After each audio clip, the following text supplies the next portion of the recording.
Hey, good morning. Wow, it's the 23rd day in the month of January 2023. We're grateful for a new day. Uncle Mike Speaks is here.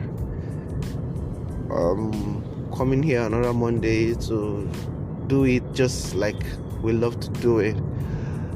I hope you all are fine, your families are well. I hope all your endeavors, are yielding the right results and you are getting the output that you desire. I want to appreciate all my listeners from all over the world.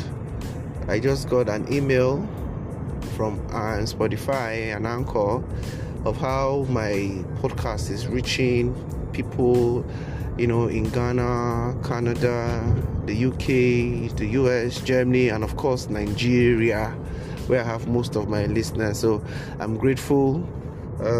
Let's do it again. Help share. Seems to be making so much sense. So help me share. Then give me feedback. I always enjoy getting feedback from people. Let's see how it goes today. Today I had put out sort of like a flyer, stating what exactly I want to talk about today, and it's very close to my heart because I, for one, have stayed in multiple waiting rooms, all through my life, and it has been a trying period, a learning period, of course, for me all this time. So it's one I really want to talk about and share. So the topic of the podcast today is the waiting room. And the waiting room, for some, it's just a place where you sit and you wait upon the output of a thing, probably anything. So it's a place where you just sit and wait, and a lot of us have to go through waiting rooms, and I'll explain how.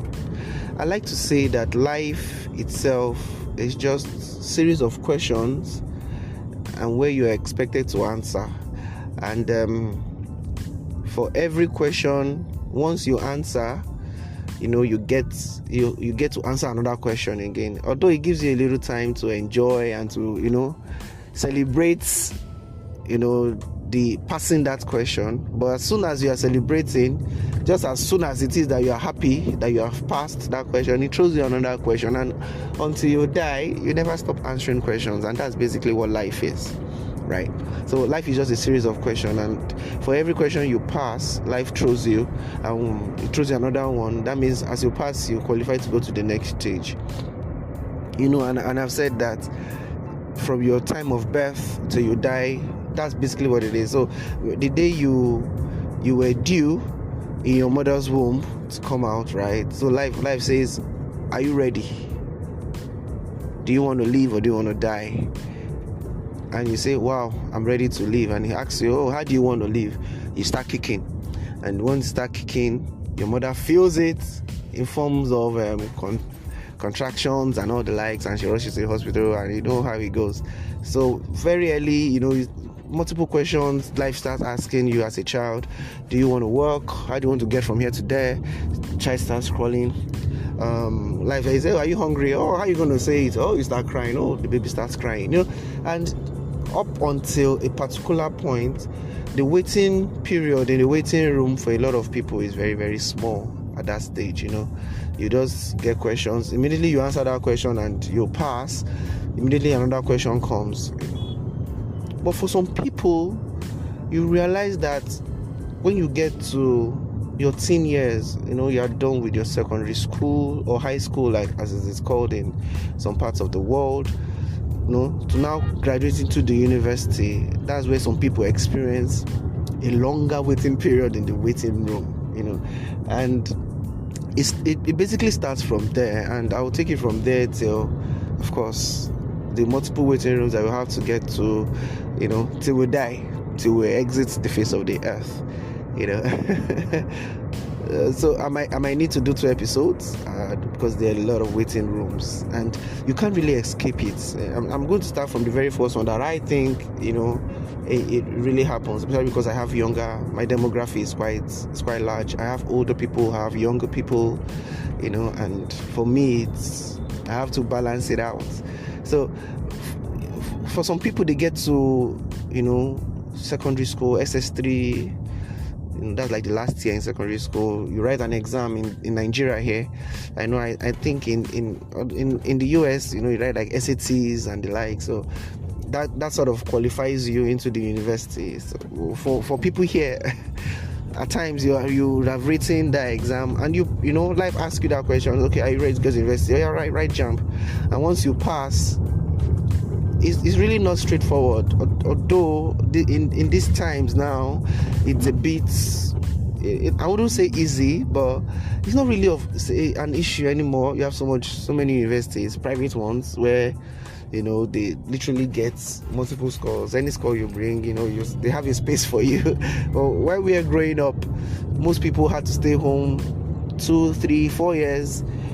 For some young people then, it had to be a prayer point. It was a prayer point to get admitted into the university. It was a prayer point, a massive one, a massive prayer point where people will pray.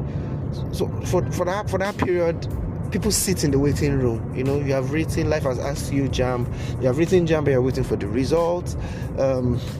And because if you don't get that result, you don't get to go to the next question that life asks you. So people sit down there, you wait. And the book of James in the Bible says that patience, breeds endurance.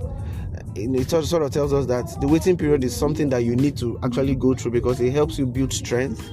The Bible also says that those that wait upon the Lord shall have their strength renewed.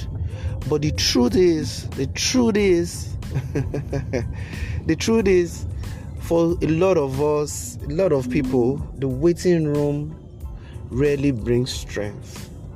It really does. It changes you, it challenges you, it pushes you, and the Bible is right. It helps you build endurance. It sort of prepares you for a whole lot. So I'm not really going to dwell too much on the waiting room when you wait for admission into school, because like I said, in recent times, it's not so much of an issue, because people get to get admitted quite easily. If you are one of those still in the waiting room waiting for admission, I'm sorry if I'm making it sound so so easy, but it's what it is. So very early, while in school, life keeps asking you multiple questions. Are you going to go to the next level? Then you graduate, and this way I think it becomes very an eye-opening thing, the waiting room to get a job. So job hunting. So most times people sit in that waiting room, wait for quite a while. The unemployment rate in Nigeria is alarming. It's alarming. It's literally prayer points. People actually go to the mountain, people go to churches, people go to mosques to ensure to pray to get a job. So the question now is, what do you do in the waiting room? How does it feel? How hurtful is it? I have been in the waiting room for a job hunt. In fact, I'm going to be sharing my personal experiences and probably help somebody, to wait in that room, and of course to qualify and leave that room and go to the next question. So I also had it easy, sort of, from when I was young. Everything seemed to be coming quite easy. You do this, you get to the next level, fast, you just go. And it never really occurred to me that one would need to wait so long to get something. I wasn't really, of course I was intelligent, but it was a trying period for me. That's the truth. So on getting to the university, coming out with at least a good 2-1, I had been told all my life that get a good result, and once you get it, you get a good job. Most times, if you have a good result from the convocation ground, we heard that from our fathers anyway. It doesn't happen these days. You get a good job, they'll employ you, and of course you start life. So I had finished with my BSc, and I was waiting for a job. I had finished NYSC and got so good. I was getting interviews, multiple